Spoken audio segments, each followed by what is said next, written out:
Jack, Braun, Captain Flint, Brain Trust, Earl Sanderson, Silver Helix, Chop Chop, Young Troll, Stopwatch, Will-O-Wisp, Turtle, and Xavier Desmond. All right, welcome to Card Table.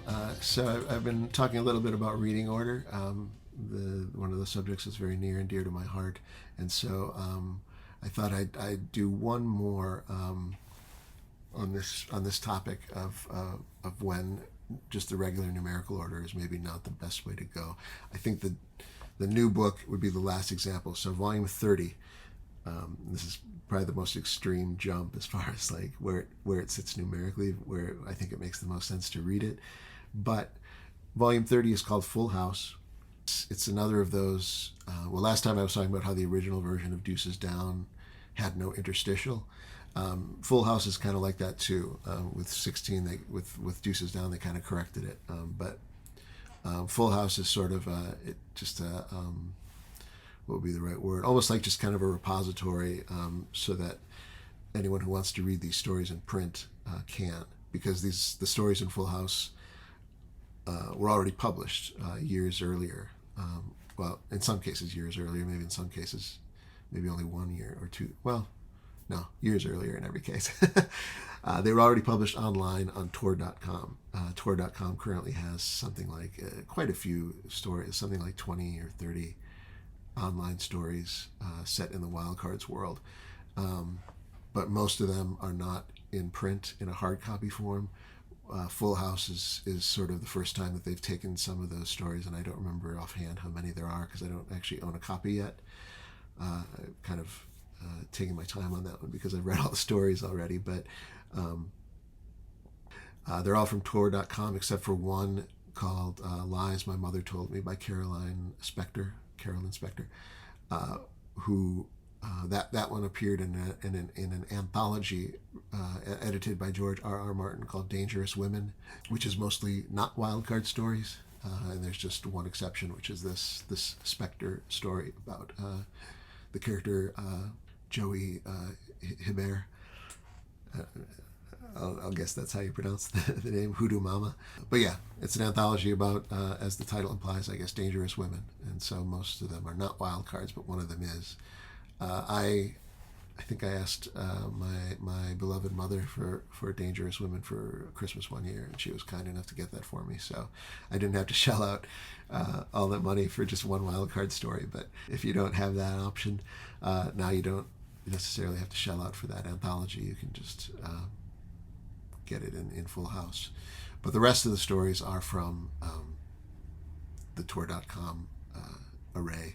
So the reason that's significant in terms of like the chronology and the reading order is that a lot of these stories, came out, years before. I mean, this Full House was published near the end of 2022, but I think the earliest story in there was published possibly as far back as like 2009 or 2010 or something like that.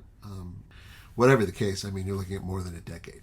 So the expectation would be that you'd read that before a lot of the books came out. So now obviously Wild Cards is no stranger to continuity implants anyway, and so something like, you read something like Joker Moon and you've got stories set all the way back in the 40s, and so the idea of, like, let's say you read them in numerical order and you read Full House and you're reading stories that are set earlier than previous volumes, not necessarily anything new. And so in that sense, for any Wild Cards fan, I'm sure it would be,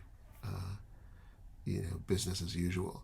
But I think in this case, the stories genuinely were meant, like with Joker Moon, it's like, okay, it's set in the 60s, but it's obviously meant to be read, or, it's set earlier than volume 10 in some parts, but that doesn't mean you're supposed to read it before volume 10. It's a new book. It's a new story just with some continuity implants. But Full House isn't like that. Full House is comprising stories that, already were supposed to be read before. So what I'm getting at in my usual long-winded way is that there might actually be spoilers because certain books make reference to these stories. So the one I'm thinking of most specifically is that in volume 24, Mississippi Roll, quite explicitly lays out something that happens in one of the stories in Full House. essentially spoiling it, except, of course, anyone who was following the stories on Tor.com read that first, read the story, then read Mississippi Roll, and Mississippi Roll is not spoiling anything, it's just recapping something, right? But if you're only reading these stories in print, for whatever reason, then you are theoretically spoiled. So, in that spirit, I would say read Full House in between 23 and 24. 23 is called High Stakes. 24 is called Mississippi Roll. Even though the numbers don't match, put number 30 in between those two. Think of it as book 23.5. I think it's the best place to put it. It would create the least spoiler-ish reading experience, in my opinion. You might end up reading some stories that are set, later than volume 23, later than volume 24, later than Mississippi Roll, but you wouldn't find yourself, being spoiled by doing that. The most dramatically impactful, least spoilery way to do it is read Full House in between 23 and 24. It defies the numerical order. It's not what you'd predict, but whatever happened to predictability anyway, right? I think that's the final example that I can think of where you'd want to shake up your reading order. So switch 17 and 16, read 17 first, then read 16. And later, read 23, then 30, then 24, in my opinion. Obviously, this is all very doing a lot of YouTube videos about one book series. Obviously, it's going to get to minutia, and this is obviously an example of that. Anyone watching this going, this sounds too complicated, just read them in numerical order. It's going to be fine. But again, if you want to shake things up, just for the fun of it, just for the thrill of rebelling against doing what the numbers tell you to do. These are examples of where I think you get the best reader experience by doing that. So on that note, thanks for watching.